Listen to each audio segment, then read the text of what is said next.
As a face of বাইফা আমি সবসময় by far জন্য শুভকামনা জানাই। একদম প্রথম দিন থেকেই আমি বাইফার পাশে ছিলাম।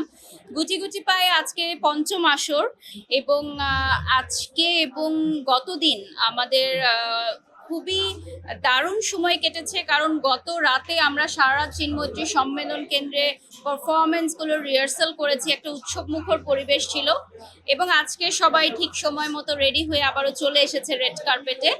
সো খুবই ভালো লাগছে। আর আজকের দিনটার চেয়ে বেশি মেমোরেবল হচ্ছে এই প্রোগ্রামটা নিয়ে যত প্ল্যানিং, যত মিটিং, আমাদের জল্পনা কল্পনা, এগুলো মিস করব। আগামীকাল যেহেতু শেষ হয়ে যাবে অনুষ্ঠান, তো তখন এই সময়গুলোকে মিস করব। এবার তো আমাদের জুরি বোর্ড এবং পপুলার দুটো ক্যাটাগরিতে আছে। আর আপনারা দেখতে পারবেন যারা নমিনেশন পাচ্ছে তাদের মধ্যে থেকে যোগ্য ব্যক্তিদেরকেই অ্যাওয়ার্ড তুলে দেওয়া হবে।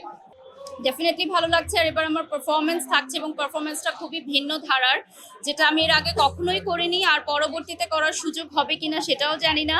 আমি খুবই লাকি ফিল করছি যে এই ধরনের একটা পারফরমেন্স আমি করছি উইথ সোহাগ ডান্স ট্রুপ।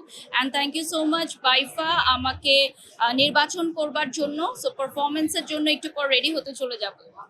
এটা একটা সারপ্রাইজ থাকবে। আমি বলবো যে আমার ক্যারিয়ারে এটা ফর দ্য ফার্স্ট টাইম আমি এরকম কোনো পারফরমেন্স করছি। একজন লেজেন্ডারি অ্যাক্ট্রেসকে আমরা আজীবন সম্মাননা দিচ্ছি, এবং ওনারই পুরনো দিনের গানগুলোর সাথে আমাদের পারফরমেন্স থাকবে, ভেরি স্পেশাল পারফরমেন্স। এবং এবারে বাইফার শো ওপেনার ডান্স পারফরমেন্সটাই হচ্ছে আমার পারফরমেন্সটা দিয়ে। ট্রান্সফরমেশন আসলে নিজের মনোবল থাকতে হবে যে আমি নিজেকে ট্রান্সফর্ম করব।